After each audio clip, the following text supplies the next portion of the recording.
വാപ്പാന്റെ ആകാം, ഉമ്മാന്റെ ആകാം, ഉസ്താദിന്റെ ആകാം, മകന്റേതാകാം, ഭാര്യയുടേതാകാം, പെങ്ങളെ ഭർത്താവിന്റേതാകാം, ഏതോ ആകട്ടെ, ഒരു ഖബറിന്റെ മുന്നിലേക്ക് നമ്മൾ ചെന്നാ നമ്മൾ എന്താണ് പറയേണ്ടതെന്നറിയോ? അല്ലമനാ റസൂലുള്ളാഹി സ്വല്ലല്ലാഹു അലൈഹി വസല്ലം നബി തങ്ങൾ നമ്മളെ പഠിപ്പിച്ചു. എന്താ പറയേണ്ടത്? അസ്സലാമു അലൈക്കും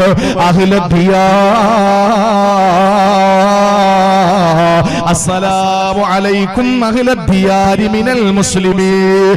ഓ മുസ്ലിമീങ്ങളുടെ ഭവനത്തിൽ കിടക്കുന്നവരെ, അല്ലാഹുവിന്റെ രക്ഷ നിങ്ങൾക്ക് ഉണ്ടാകട്ടെ, അല്ലാഹുവിന്റെ സമാധാനം നിങ്ങൾക്ക് ഉണ്ടാകട്ടെ. എന്നിട്ട് പറയേണ്ടത് എന്താണ്?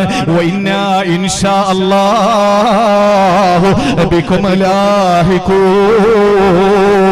ഇൻഷാ അല്ലാഹ് താമസം വിനാ ഞാനും ഇവിടെ വരുന്നതാ.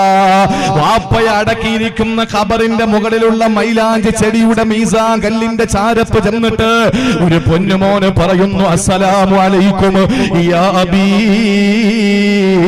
എന്റെ പൊന്നു വാപ്പാ, റബ്ബിന്റെ സമാധാനം നിങ്ങൾക്കല്ല തരട്ടെ, അല്ലാഹുവിന്റെ സമാധാനം നിങ്ങൾക്കല്ല തരട്ടെ, അവന്റെ രക്ഷ നിങ്ങൾക്ക് തരട്ടെ വാപ്പാ.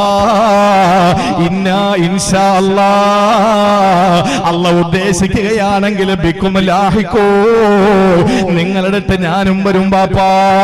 എന്തേ പൊന്നുമോനെ, നിന്റെ മരണത്തിൽ ആശങ്കയുണ്ടോ? നിന്റെ മരണത്തിൽ സംശയമുണ്ടോ? നിന്റെ മരണത്തിൽ ഉറപ്പില്ലേ? പിന്നെ എന്തിനാ നീ ഇൻഷാ അല്ലാഹ് പറയുന്നത്? മുത്തായ തങ്ങൾ നമ്മളെ പഠിപ്പിച്ചത് എന്താണ്?